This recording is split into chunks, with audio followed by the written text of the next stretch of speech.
उपमुख्यमंत्री अजित पवार आज बारामती दौऱ्यावरती आहेत। आज सकाळपासूनच बारामतीमधील विविध विकास कामांची पाहणी करण्यास त्यांनी सुरुवात केलेली आहे।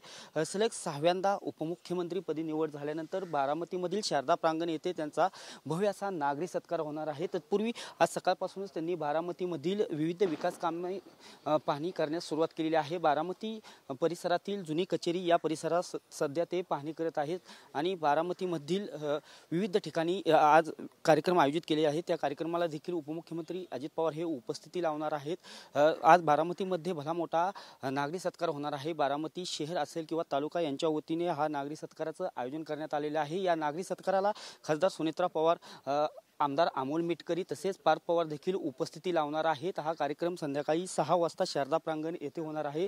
परंतु आज सकाळपासूनच बारामती दौऱ्यावर असताना उपमुख्यमंत्री अजित पवार हे बारामतीमधील विविध विकास कामांची पाहणी करताना दिसत आहेत।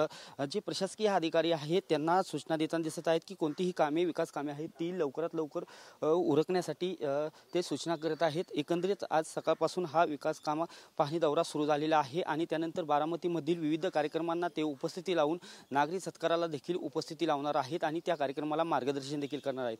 कॅमेरा पर्सन सुशांत राऊत सह मी दीपक कापरे, TV9 मराठी, बारामती।